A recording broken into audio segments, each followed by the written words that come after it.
Hi guys, welcome to Aruna teach Kannada YouTube channel. So ಇವತ್ತಿನ ವೀಡಿಯೋದಲ್ಲಿ second year BA ವಿದ್ಯಾರ್ಥಿಗಳು ಯಾರ್ಯಾರೆಲ್ಲ BCom ಅವ್ರ BA ಅವರಿದ್ದೀರಾ, ಹಾಗೆ ಇಂಪಾರ್ಟೆಂಟ್ ಲೆಸನ್ಸ್ಗಳು ಯಾವ್ದ್ಯಾವುದು ಅಂತ ನಾನು ಈ ಒಂದು ವೀಡಿಯೋದಲ್ಲಿ ತಿಳಿಸ್ಕೊಡ್ತೀನಿ. ಸೊ ವೀಡಿಯೋ ಎಂಡ್ವರೆಗೂ ಸ್ಕಿಪ್ ಮಾಡಿದೆ ನೋಡಿ ಅಂತ ಹೇಳ್ತಾ, ಸೊ ಫಸ್ಟ್ ಟೈಮ್ ನೋಡ್ತಿದ್ರೆ ಲಾಸ್ಟಲ್ಲಿ ನಿಮಗೆ ಇಷ್ಟವಾದಲ್ಲಿ ಇನ್ನಷ್ಟು ವೀಡಿಯೋಗಳಿಗಾಗಿ ಸಬ್ಸ್ಕ್ರೈಬ್ ಮಾಡಿ, ಹಾಗೆ ಪಕ್ಕದಲ್ಲಿರೋ ಬೆಲ್ ಐಕಾನ್ನ ಕ್ಲಿಕ್ ಮಾಡಿ ಅಂತ ಹೇಳ್ತಾ, ನಿಮಗೆ ಏನೇ ಒಂದು ಸಬ್ಸ್ಕ್ರೈಬ್ ಮಾಡೋದ್ರಿಂದ ಏನು ಯೂಸ್ ಅಂದರೆ ನಿಮಗೆ ಯಾವುದೇ ಒಂದು ವೀಡಿಯೋಸ್ ಅಪ್ಲೋಡ್ ಮಾಡಿದ್ರೂ ಕೂಡ ನಿಮಗೆ ಫಸ್ಟ್ ನೋಟಿಫಿಕೇಷನ್ ಬರುತ್ತೆ, ಅಂದರೆ ಎಜುಕೇಷನ್ ರಿಲೇಟೆಡ್ ಆಗಿ.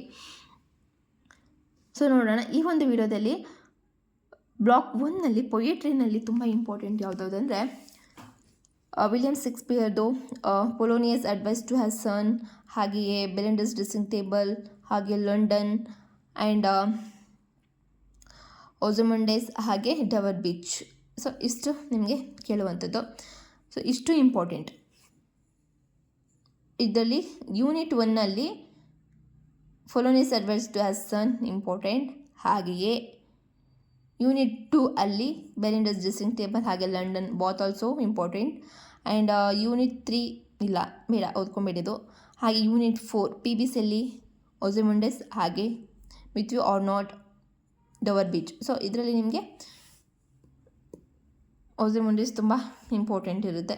ಒಟ್ಟಿನಲ್ಲಿ ಯೂನಿಟ್ 1, ಯೂನಿಟ್ 2, ಯೂನಿಟ್ 4 ತುಂಬ ಇಂಪಾರ್ಟೆಂಟ್, ಓಕೆನಾ, ಪೊಯೆಟ್ರಿಯಲ್ಲಿ. ಸೊ ಬ್ಲಾಕ್ 2 ಅಲ್ಲಿ ಪ್ರೋಸಲ್ಲಿ ನಿಮ್ಗೆ ಯಾವುದಾದ್ರು ಇಂಪಾರ್ಟೆಂಟ್ ಅಂದರೆ ಯೂನಿಟ್ 6 ಹಾಗೆಯೇ ಯೂನಿಟ್ 7 ತುಂಬ ಇಂಪಾರ್ಟೆಂಟ್ ಆಗಿರುತ್ತೆ. ಸೊ ಇದರಲ್ಲಿ ನಿಮಗೆ ಜಾಸ್ತಿ ನಿಮಗೆ ಯಾವ್ದು ಕೇಳ್ತಾರೆ ಅಂದರೆ, ನಾನು ಈ ಚುಕ್ಕಿ ಇಟ್ಟಿದ್ದೀನಿ, ನಾನು ರಿಪೀಟೆಡಾಗಿ ಕೇಳಿರೋದಕ್ಕೆ ನಾನು ಆ ಥರ ಚುಕ್ಕಿ ಇಟ್ಟಿರೋದು. ಅಂದರೆ ಕ್ವಶನ್ ಪೇಪರ್ ನಾನು ಸ್ಟಡಿ ಮಾಡಿದಾಗ ಇಲ್ಲಿ ಆನ್ ಗೋಯಿಂಗ್ ಜರ್ನಿ ಇಂಪಾರ್ಟೆಂಟ್, ಹಾಗೆಯೇ on the knocking at the gate in Macbeth ಅದು ಕೂಡ ಇಂಪಾರ್ಟೆಂಟ್, ಹಾಗೆಯೇ get up on the cold mornings, ಹಾಗೆಯೇ ವಾಕಿಂಗ್ ಟೂರ್ಸ್ ಇಷ್ಟು ಕೂಡ ಇಂಪಾರ್ಟೆಂಟ್ ಆಗಿರುತ್ತೆ. ಸೊ ಇದರಲ್ಲಿ ಏನಂದರೆ ನೋಡಿ, ನಾನು ಯಾಕಂದರೆ ಎಲ್ಲನೂ ಕೇಳಿದ್ದಾರೆ ಇದರಲ್ಲಿ, ಇದೇ ಓದ್ಕೊಳ್ಳಿ ಅಂತ ಸ್ವಲ್ಪ ಹೇಳೋದು ಕಷ್ಟ ಆಗುತ್ತೆ. ನೀವು ಹೇಳ್ತೀರಾ ಏನು ಮೇಡಮ್ ಇಂಪಾರ್ಟೆಂಟ್ ಹೇಳಿ ಅಂದರೆ ಎಲ್ಲನೂ ಕೂಡ ಇಂಪಾರ್ಟೆಂಟ್ ಅಂತ ಹೇಳ್ತೀರಾ. ಬಟ್ ಏನು ಮಾಡೋದು, ಯಾಕಂದರೆ ಈ ವರ್ಷ ಕೇಳಿರೋದನ್ನು ಅಥವಾ ಕೇಳೋದನ್ನು ಮತ್ತೆ ಕೇಳ್ತಾರೆ, ಅಥವಾ ಕೇಳದೇ ಇರೋದನ್ನು ಅಥವಾ ಒಂದ್ಸರಿನೂ ಕೊಡದೇ ಇರೋ ಕ್ವಶನ್ಸ್ ಅಥವಾ ಲೆಸನ್ಸ್ನಿಂದನೇ ಕ್ವಶನ್ ಕೇಳ್ತಾರೆ, ಹೇಳೋಕ್ಕಾಗಲ್ಲ ಅಲ್ವಾ. ಸೊ ಒಂದು ಪಕ್ಷ ನೀವು ಇದನ್ನೇ ಓದ್ಕೊಳ್ಳಿ ಅಂತೇಳಿ ಓದ್ಕೊಂಡು ಬರದೇ ಇದ್ದಾಗ ನೀವು ನನ್ನನ್ನು ಬೇಕು ಅಂತೀರ. ಸೊ ಅದು ಬೇಡ. ಅದಕ್ಕೆ ಇವೆಲ್ಲನೂ ಕೂಡ ಇಂಪಾರ್ಟೆಂಟೇ. ಬಟ್ ನನಗೆ ಇಂಪಾರ್ಟೆಂಟ್ ಅಂತ ಅನಿಸೋದು personally on going journey, on the knocking at the Macbeth, ಹಾಗೆಯೇ get up on the cold mornings, ಹಾಗೆ ವಾಕಿಂಗ್ ಟೂರ್. ಇಷ್ಟು 4 ಇಂಪಾರ್ಟೆಂಟ್ ಅಂತ. ಇಷ್ಟು 4 ಓದ್ಕೊಂಡ್ರೂ ಕೂಡ ಇದರಲ್ಲಿ ಯಾವುದಾದ್ರು 4ಅಲ್ಲಿ 2 ಕೇಳ್ತಾರೆ. ಸೊ ಅದರಲ್ಲಿ ನೀವು 2 ನೀವು ಆರಾಮಾಗಿ ಬರಿಬೋದು. ಸೊ ನೆಕ್ಸ್ಟು ಬ್ಲಾಕ್ 3ಅಲ್ಲಿ ಡ್ರಾಮಾ. ಇದೊಂದು ಜೂಲಿಯಸ್ ಸೀಸರ್ದು ತುಂಬ ಕಥೆ ಚೆನ್ನಾಗಿದೆ. ಆ್ಯಕ್ಚುಲಿ ನಾವು ಚೆನ್ನಾಗಿ ಜ್ಞಾಪನೂ ಕೂಡ ಇಟ್ಕೊಬೋದು. ಯೂಟ್ಯೂಬಲ್ಲಿ ತುಂಬ ವೀಡಿಯೋಸ್ಗಳು ಸಿಗುತ್ತೆ ಅಂದರೆ ಇಂಗ್ಲೀಷ್ ಬರೋರಿಗೇನು ಕಷ್ಟ ಆಗಲ್ಲ ಬಿಡಿ.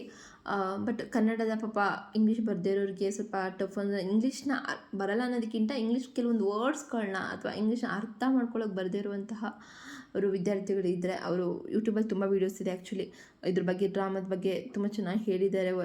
ಸೊ ಅದನ್ನು ತಿಳ್ಕೊಂಡು ಈ ಒಂದು ಡ್ರಾಮಾದಲ್ಲಿರುವಂಥದ್ದು ಏನೊಂದು ಕತೆ ಇದೆ ಅನ್ನೋದನ್ನು ನೀವು ಅರ್ಥ ಮಾಡ್ಕೊಂಡ್ರಿ ಅಂದರೆ ನೀವು ಆರಾಮಾಗಿ 20 ಮಾರ್ಕ್ಸ್ನ ಕಣ್ಮುಚ್ಕೊಂಡು ತೊಗೊಬೋದು.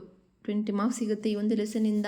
ಸೊ ನೆಗ್ಲೆಕ್ಟ್ ಮಾಡಬೇಡಿ, ಚೆನ್ನಾಗಿ ಓದ್ಕೊಳ್ಳಿ, ಆಯ್ತಾ. ಸೊ ನೆಕ್ಸ್ಟ್ ಬ್ಲಾಕ್ 4ಅಲ್ಲಿ ನಿಮಗೆ ಗ್ರಾಮರ್.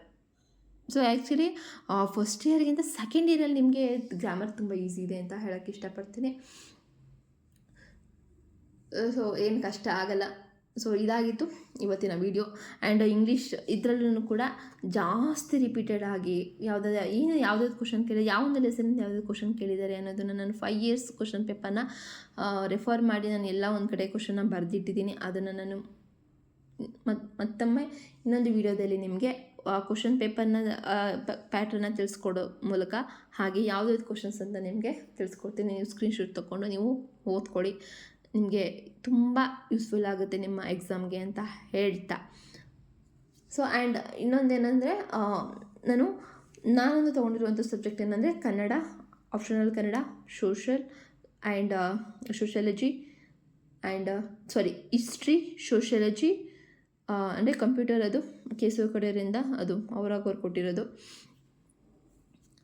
ಹಾಗೆಯೇ ಮತ್ತೊಂದು ಸಬ್ಜೆಕ್ಟ್ ಯಾವುದಪ್ಪ ಅಂದರೆ ಇಂಗ್ಲೀಷ್. ಸೊ ಇಷ್ಟು ಇರುತ್ತೆ. ಇಷ್ಟು ಲೆಸನ್ಸ್ಗಳ ಬಗ್ಗೆ, ಅಂದರೆ ಇಷ್ಟು ಒಂದು ಟೆಕ್ಸ್ಟ್ ಬುಕ್ಗಳ ಬಗ್ಗೆ 6 ಸಬ್ಜೆಕ್ಟ್ ಬಗ್ಗೆ ನಾನು ನಿಮಗೆ ವಿಡಿಯೋ ಮಾಡಿ ತಿಳಿಸ್ಕೊಟ್ಟಿದ್ದೀನಿ. ಸೊ ಯಾರು ನೋಡಿಲ್ಲ ಅವರು ಹೋಗಿ ನೋಡಿ ಅಂತ ಹೇಳ್ತಾ, ಸೊ ನಾನು 2025 ಸೆಕೆಂಡ್ ಇಯರ್ ಎಕ್ಸಾಮ್ ಬರ್ತಿದ್ದೀನಿ ಅಕ್ಟೋಬರ್ ಆ್ಯಂಡ್ ನವಂಬರಲ್ಲಿ. ಸೊ ಆ ಒಂದು ಕ್ವಶನ್ ಪೇಪರ್ನ ಇಟ್ಕೊಂಡು ಜಾನ್ ಸೈಕಲ್ ಅವ್ರಿಗೆ ತುಂಬ ಹೆಲ್ಪ್ ಆಗುತ್ತೆ. ಯಾಕಂದರೆ ಕೆಲವೊಂದು ಲೆಸನ್ಸ್ಗಳನ್ನ ಕೇಳಿರ್ತಾರೆ ನಿಮಗೆ. ಜಾನ್ ಸೈಕಲಲ್ಲಿ ಕೆಲವೊಂದು ಕ್ವಶನ್ ಅಂದರೆ ಲೆಸನ್ಸ್ನ ಕೇಳದೇ ಇರ್ಬೋದು, ಅಥವಾ ಕ್ವಶನ್ಸ್ನ ಆ ಒಂದು ಲೆಸನ್ನಿಂದ ಕ್ವಶನ್ಸ್ನ ಕೇಳದೇ ಇರ್ಬೋದು. ಸೊ ಅದು ನಿಮಗೆ ಜಾನ್ ಸೈಕಲ್ ಅವ್ರಿಗೆ ಇವಾಗ 2026 ಮಾರ್ಚ್ ಏಪ್ರಿಲಲ್ಲಿ ಯಾರ್ಯಾರು ಎಕ್ಸಾಮ್ ಬರೀತಾರೋ ಅವರು ತುಂಬ ಯೂಸ್ಫುಲ್ ಆಗುತ್ತೆ. ಅಪ್ಕಮಿಂಗ್ ವೀಡಿಯೋಸ್ ನಾನು ಏನು ಮಾಡ್ತೀನಿ ಅದು ಅಂದರೆ ಈ ಒಂದು ಸಬ್ಜೆಕ್ಟ್ ರಿಲೇಟಬಲ್ ಆಗಿ. ಯಾಕಂದರೆ 2025 ಕ್ವಶನ್ ಪೇಪರ್ನ ಇಟ್ಕೊಂಡು ನಾನು ನಿಮಗೆ ತಿಳಿಸ್ಕೊಡ್ತೀನಲ್ವ. ಸೊ ನಿಮಗೆ ಆವಾಗ ಒಂದು ಐಡಿಯಾ ಬರುತ್ತೆ ಯಾವೊಂದು ಲೆಸನ್ಸ್ಗಳನ್ನ ಓದ್ಕೋಬಾರ್ದು ಅನ್ನೋದು. ಸೊ ಅದಕ್ಕಾಗಿ ಸೊ ಆ ಒಂದು ವೀಡಿಯೋಸ್ಗಳನ್ನ ನೋಡಬೇಕು ಅಂದ್ಕೊಳ್ಳೋರು, ಹಾಗೆ ತಿಳ್ಕೊಳ್ಳೋರು ಸಬ್ಸ್ಕ್ರೈಬ್ ಮಾಡಿ, ಹಾಗೆ ಪಕ್ಕದಲ್ಲಿರೋ ಬೆಲ್ ಐಕಾನ್ನ ಕ್ಲಿಕ್ ಮಾಡಿ ಅಂತ ಹೇಳ್ತಾ, ಈ ಒಂದು ವಿಡಿಯೋ ನಿಮಗೆ ಇಷ್ಟವಾದರೆ ಲೈಕ್ ಮಾಡಿ, ಹಾಗೆ ನಿಮ್ಮ ಅನಿಸಿಕೆಗಳನ್ನ ಕಮೆಂಟ್ ಮೂಲಕ ತಿಳಿಸಿ. ನಿಮ್ಗೆ ಏನೇ ಡೌಟ್ಸ್ ಇದ್ದರೂ ಕೂಡ ನಾನು ರಿಪ್ಲೈ ಕೊಡ್ತೀನಿ ಅಂತ ಹೇಳ್ತಾ, ಇನ್ನು ನೆಕ್ಸ್ಟ್ ಕ್ವಶನ್ ಪೇಪರ್ ಸಾಲ್ವ್ ಹಾಗೆ ಇಂಪಾರ್ಟೆಂಟ್ ಕ್ವಶನ್ಸ್ಗಳಿಗೋಸ್ಕರ ವೆಯ್ಟ್ ಮಾಡ್ತಾಯಿರಿ ಅಂತ ಹೇಳ್ತಾ, see you the next video. Bye, take care.